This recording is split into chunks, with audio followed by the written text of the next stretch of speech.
Phone tapping కేసులో నిజాలు నిగ్గు తేల్చేందుకు దర్యాప్తు ముమ్మరం చేసింది సిట్.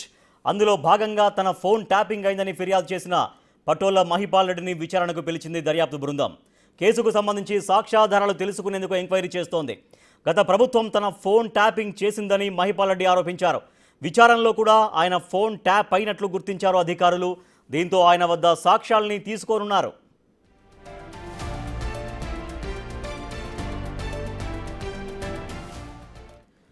గత అసెంబ్లీ ఎన్నికలకు ముందు మహిపాల్ రెడ్డి ఫోన్పై నిఘా ఉంచిన పోలీసులు ఆయన రేవంత్ రెడ్డి, పట్నం మహేందర్ రెడ్డి, మైనంపల్లి హనుమంతరావు, మనోహర్ రెడ్డి, బండి రమేష్, జగదీశ్వర్, తిరుపతి రెడ్డిలతో మాట్లాడిన కాల్స్ వివరాలను అప్పటి ప్రభుత్వ నేతలకు ఇచ్చినట్టుగా విచారణలో వెలుగు చూసినట్టు తెలుస్తోంది.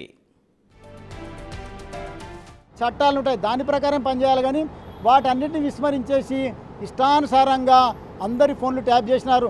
నాది ట్యాప్ చేసినారు, మా అప్పుడున్నటువంటి పిసిసి ప్రెసిడెంట్ రేవంత్ రెడ్డిది ట్యాప్ చేసినారు, అప్పుడున్నటువంటి నాయకులది మనోహర్ రెడ్డిది ట్యాప్ చేసినారు, తాండూరు ఎమ్మెల్యే ఇప్పుడు ఆయన, మా ఎమ్మెల్సీ మహేందర్ రెడ్డిది ట్యాప్ చేసినారు. ఈ విధంగా చాలామంది నా ఫోన్లోకి వెళ్ళి దాదాపు ఒక 15 నుంచి 20 ఫోన్లు ట్యాప్ చేసినారు.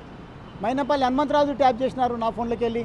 నేను ఎవరెవరికి మాట్లాడినో మొత్తము వికారాబాదు జిల్లా కేంద్రంగా పాత రంగారెడ్డిని తీసుకుంటే 14 ఎమ్మెల్యేల మీద నేను పర్యవేక్షణ చేసిన.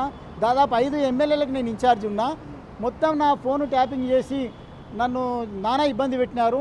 జనరల్గా ఎలక్షన్ రూల్ ప్రకారము ఒక ఎమ్మెల్యే కాన్స్టిట్యున్సీలో 3 చెక్ పోస్టులు ఉంటాయండి. నేను పోయినప్పుడు నా బండి అంటే 3 చెక్ పోస్టులలో ఆల్రెడీ మాది చెకప్ అయిపోతుంది. అలా కాకుండా ఒక బండి పెట్టి ఆ బండిలో ఒక హెడ్ కానిస్టేబుల్ను, ఒక ఏఎస్ఐ, ఓ ఎస్ఐని పెట్టి 4 కానిస్టేబుల్ని పెట్టి నా బండి ఎటు పోతే అటు రావాలి ఎలక్షన్ ముంగల. నేను కంప్లైంట్ ఇస్తే ఎవరు పట్టించుకునేటో లేరు. నేను ఒక కనీసం 10 కంప్లైంట్లు చేసిన, సెంట్రల్ ఎలక్షన్ కమిషన్ చేసిన, స్టేట్ ఎలక్షన్ కమిషన్ చేసిన, ఎంత చేసినా పట్టించుకుంటూ లేరు. అడావిడి ఉంది. సరే పెద్ద ఎలక్షను ఇంటర్సిటీ అనే చర్య తీసుకుంటారంటే ఎలాంటి చర్యలు లేవు. ఇప్పుడు నా యొక్క డిమాండ్ ఏంటంటే ప్రభాకర్ రావుకు పోస్టింగ్ ఇవ్వడము మొదటి తప్పు, ప్రభాకర్ రావుకు పోస్టింగ్ ఇచ్చిన సోమేష్ కుమార్ది రెండో తప్పు, సోమేష్ కుమార్కు జీవో ఇవ్వమని చెప్పిన అప్పటి పెద్దలు ఎవరైతున్నారో వాళ్ళది మూడో తప్పు. ఈ తప్పులు చేసిన వాళ్ళని ఎవరిని కూడా వదిలిపెట్టడానికి వీల్లేదు. సీటును నేను డిమాండ్ చేస్తున్నా.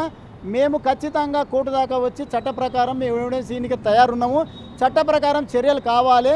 ఈ చర్యలు ఎలా ఉండాలంటే మళ్ళీ ఏ ప్రభుత్వాలు వచ్చినా కానీ ఎవరి ఫోన్లు ఎవరు కూడా టేప్ చేయని విధంగా రాజ్యాంగబద్ధంగా ప్రభుత్వాలు నడిచే విధంగా సూచనలు ఇవ్వాలి. నేను ఇక్కడ ఉన్నటువంటి గౌరవ ముఖ్యమంత్రిని కూడా కోరుతున్నా, మీరు రాజ్యాంగబద్ధంగా మీరు నడుస్తున్నారు, అందుకు నేను అభినందిస్తూ.